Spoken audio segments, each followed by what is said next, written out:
భక్తివన్న ప్రేక్షకులకి శుభోదయం.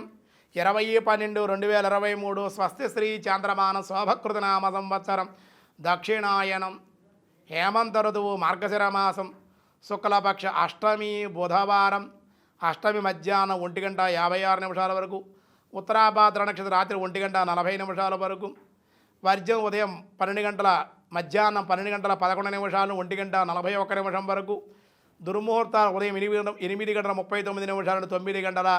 9:23 వరకు, సూర్యోదయం 6:28 సూర్యాస్తమయం 5:26, అమృత గడియలు రాత్రి 9:10 నుండి 10:40 వరకు అమృత గడియలు, రాహుకాలం మధ్యాహ్నం 12 గంటల నుండి 1:30 వరకు రాహుకాలం, శుభ సమయం ఉదయం 6 గంటల నుండి 7 గంటల వరకు శుభకాలం, సాయంకాలం 4 గంటల నుండి 5 గంటల వరకు శుభకాలం, ప్రతిపాత్ర యోగ రాత్రి 7:03 వరకు, భవ మధ్యాహ్నం 1:53, బాలవ రాత్రి 12:45.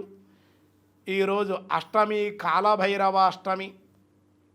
ధనుర్మాసంలో ఈరోజు 20వ తారీఖు కాబట్టి 4వ రోజు ధనుర్మాసంలో జరుగుతోంది ఈరోజు. కాబట్టి ఈరోజు చక్కగా పెరుమాళ్ళను ఆరాధించుకోవడం, బాలభోగ నివేదన, పెరుమాళ్ళ దర్శనం కూడా చేసుకోవడం అన్ని విధాలుగా యోగ్యం.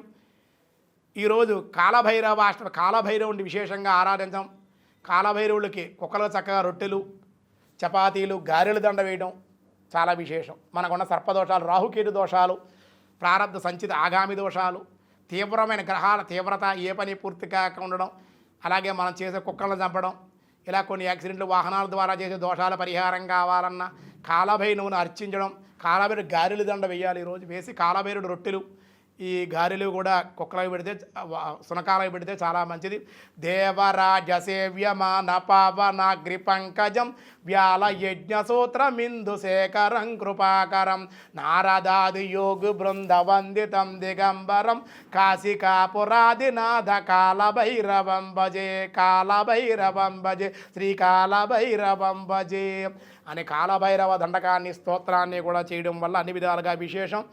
ఈరోజు దినారంభ చక్రాన్ని బట్టి చూస్తే మేష, వృషభ, మిథున, కర్కాటక రాశి వారికి మిశ్రమంగా ఉందని చెప్పాలి.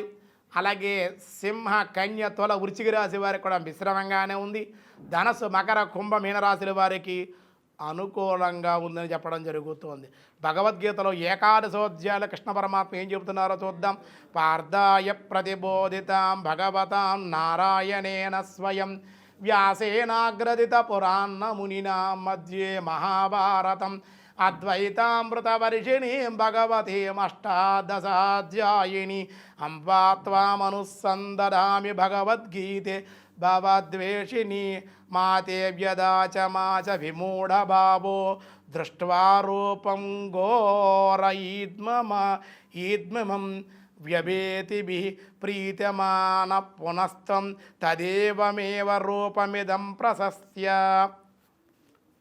ఈ విధముగా నా ఈ భయంకరమైన రూపాన్ని చూచి నీవు ఎట్టు వ్యధను కూడా పొందకయ్యా. మోహమునకు గురి కాకు అర్జున, భయమును వీడు, ప్రశాంత చిత్తుడవై శంఖచక్ర గదా పద్మాలతో విలసిల్లే నా చతుర్భుజ రూపమైన మరలా నన్ను చూడు అని కృష్ణ పరమాత్మ చెప్పడం జరిగింది. అక్కడ సంజీవుడు ఏం చెప్తున్నాడో చూడండి. ధృతరాష్ట్ర మహారాజు ఇత్యార్జునం వాసుదేవస్మదోక్త స్వకం రూప దర్శయమాస భూయ ఆశ్వాసయామాస చ భీతిమేవం భూత్వా పునః సౌమ్య వపుర్మహాత్మా. సంజయుడు చెప్పాడు, ధృతరాష్ట్ర మహారాజా, వాసుదేవుడు ఆ విధంగా చెప్పి అర్జునుడికి తన చతుర్భుజ రూపమైనటువంటి శంఖచక్ర గదా రూపాన్ని దర్శనమిచ్చాడు. అనంతరం శ్రీకృష్ణ పరమాత్మ సౌమ్యమూర్తి తన కృష్ణ రూపాన్ని స్వీకరించి భయపడుతున్న అర్జునుడికి ధైర్యాన్ని చెప్పాడు. ఆయన ఏం చెప్పారనే విషయాలు రేపు చూద్దాం. ఈరోజు స్వస్తి. సనాతన ధర్మం ప్రపంచానికి ఒక వరం లాంటిది. సనాతన ధర్మం యొక్క గొప్పతనాన్ని మేము untold stories from Hinduism, Vedic facts, ధర్మ సందేహాల ద్వారా మనలో చాలా మందికి తెలియని విషయాలు చెప్తూ జాగృతి పరిచే ప్రయత్నం చేస్తున్నాం. సనాతన గొప్పతనాన్ని చాటేందుకు వీడియోస్ను లైక్ చేయండి, అలాగే షేర్ చేయండి. సబ్స్క్రైబ్ చేయడం ద్వారా మాకు సపోర్ట్ ఇవ్వండి. అలాగే మీ అభిప్రాయాలను కామెంట్స్ రూపంలో పంచుకోండి.